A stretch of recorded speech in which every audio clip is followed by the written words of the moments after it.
Hi friends, मैं तरन्नु। जैसा कि फ्रेंड्स अभी आप लोग जान ही रहे हैं कि हम लोग इंग्लिश फ्लेमिंगो बुक के poetry section lesson 1 my mother at 66 पढ़ रहे हैं, जिसे कमला दास के द्वारा लिखी गई है। उसे हम लोग स्टैंजा वाइज पढ़ रहे हैं। टोटल 3 स्टैंजा है। 3 स्टैंजा में हम लोगों ने 2 स्टैंजा कंप्लीट कर लिया विद क्वेश्चन आंसर। जिन्होंने उस स्टैंजास को नहीं देखा है तो आप उस वीडियो को ज़रूर देखें। और आज हम लोग 3rd स्टैंजा पढ़ने जा रहे हैं और 3rd स्टैंजा भी एग्जामिनेशन के भी बहुत ही इंपॉर्टेंट है। इसमें हम लोग क्वेश्चन आंसर भी डील करेंगे। तो चलिए फ्रेंड्स स्टार्ट करते हैं। But after the airport security check, standing a few yards away, I looked again at her, wan, pale as a late winter's moon, and felt that old familiar ache, my childhood's fear. But all I said was, "See you soon, Amma." All I did was smile and smile and smile.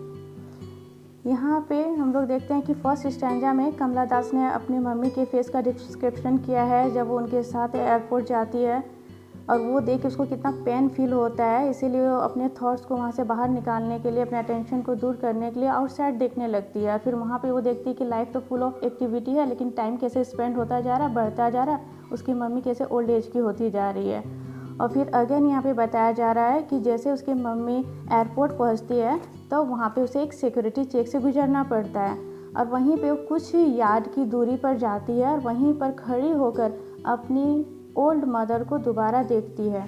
और फिर अपनी old mother को दोबारा देखकर उसके face में वही van यानी पीलापन, पेल फेस, लाइफलेस फेस को देखकर उसके दिल में फिर से वही दर्द पैदा हो जाती है।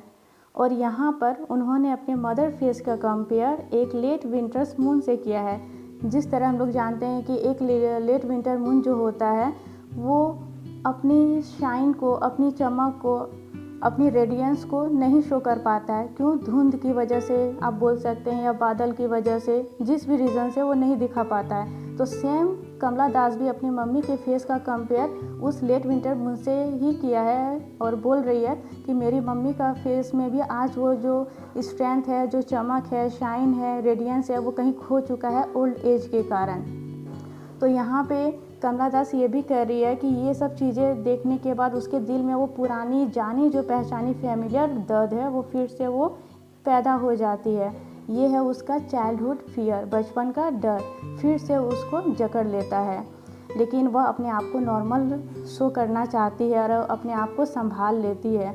वो अब अपनी अम्मा से अलविदा लेना चाहती है। वो यहाँ पे एक पार्टिंग वर्ड यूज़ करती है, सी यू सून अम्मा, वो पार्टिंग वर्ड है। और वो अपने फेस में स्माइल लाती है। और आप देख सकते हैं कि स्टैंजा में 3 बार स्माइल वर्ड यूज़ हुआ है, स्माइल, स्माइल एंड स्माइल।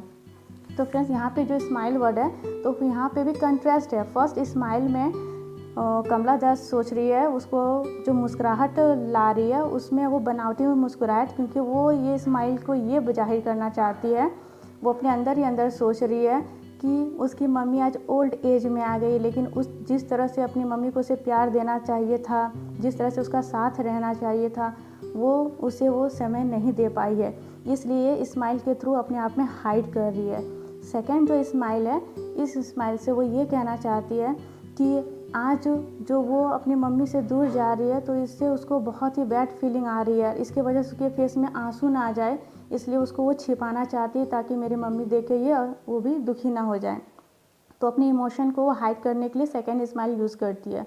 और थर्ड जो स्माइल यूज़ किया गया है वो थर्ड स्माइल इसलिए है क्योंकि वो जानती है कि इस उम्मीद में और एक बार सोच रही है कि होप कर रही है कि दोबारा अगर मेरी मम्मी जिस एज में पहुंच चुकी है शायद फिर से मुझे उसे दोबारा मिलने का मौका मिले। तो यहाँ पे इसलिए 3 स्माइल का यूज़ किया गया। फर्स्ट स्माइल है उसका रियलाइजेशन को लेकर, सेकेंड वो अपने इमोशन को हाइड कर रही है, और थर्ड जो स्माइल है वो होप में, उम्मीद में है कि अगर उसकी मम्मी फिर से सर्वाइव करे तो उससे फिर से मिलेंगी, ये उम्मीद वो रखी हुई है।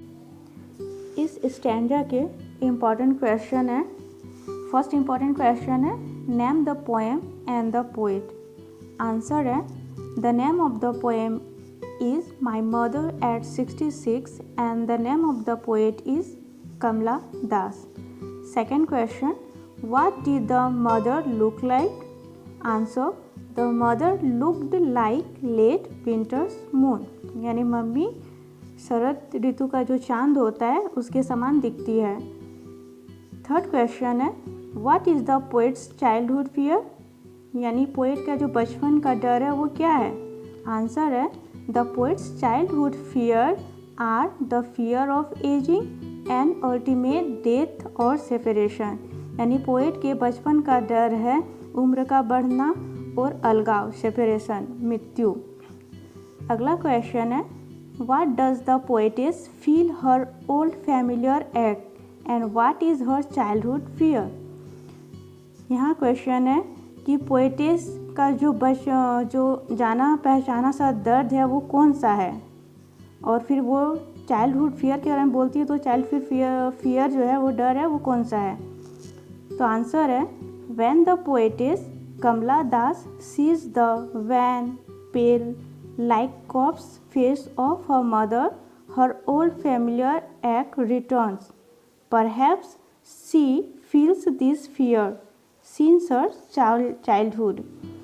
यहाँ पे पोएटेस कहती हैं कि उसका जो ओल्ड फेमिलियर एक है वह है जब वो उसकी मम्मी को देखती थी, उसका वैन पीला चेहरा, कॉर्प्स के समान, डेड बॉडी के समान उसका फेस, तो ये जो था उसको फेमिलियर एक, यानी यही उसको दर्द देता था, पेन पहुंचाता था, यही शायद उसका दर्द का कारण था। और नेक्स्ट इसी में क्वेश्चन था, what is her childhood fear? तो आंसर है, his childhood fear are ultimate death और सेपरेशन। अगला क्वेश्चन है VBI 2 मार्क्स के लिए भी बहुत इंपॉर्टेंट क्वेश्चन है, why has mother been compare to the late winter's moon? क्यों मम्मी के फेस की तुलना लेट विंटर मून से की गई है? आंसर है, the mother has been compare to the late winter's moon because the face of the mother has lost its shine, glow, radiance. It seems to be an ash and looks pale as the moon loses its glow, shine, radiance in the late winter. यानी यहाँ पे बताया जा रहा है कि उसकी mummy के फेस की कंपेयर यानी तुलना लेट विंटर मून से इसलिए की गई है क्योंकि मम्मी का जो फेस है वो पेल पड़ गया है, कॉप्स के समान दिखता है, और उसका यही फेस वो शाइन खो दिया है, यानी एज के कारण उसने अपना शाइन खो दिया है, ग्लो खो दिया है, चमक खो दिया है, ज्योति खो दिया है फेस का। सेम इसी तरह वो जो मून है जो शरद ऋतु में आती है उन्होंने भी अपना ग्लो, शाइन और रेडियंस खो चुका है, इसलिए मम्मी के फेस की तुलना लेट विंटर मून से की गई है। अगला क्वेश्चन है, what do the parting words of the poetess and her smile signify? यहाँ पे जो पार्टिंग वर्ड्स था, अलगाव का वर्ड्स था, तो क्या सिग्निफाई करता है? उसका जो स्माइल बताई थी पोएम में हम लोग देखे थे, 3 बार बोली स्माइल स्माइल, तो ये क्या सिग्निफाई, क्या संकेत करता है? आंसर है, the parting words of the poetess and her smile signify a stark means होता है एकदम अलग अलग, contrast to the old familiar ache और childhood fear. Her words and smiles are a deliberate means होता है पहले से सोच समझ कर विचार किया हुआ, attempt to hide what is going on inside. तो फ्रेंड्स हम लोग देखें कि ये जो लास्ट स्टैंजा है इसके इंपॉर्टेंट क्वेश्चन यही थे, ये स्टैंजा के लिए भी इंपॉर्टेंट है, अलग से 2 मार्क्स के लिए भी बहुत ही ज़्यादा इम्पोर्टेंट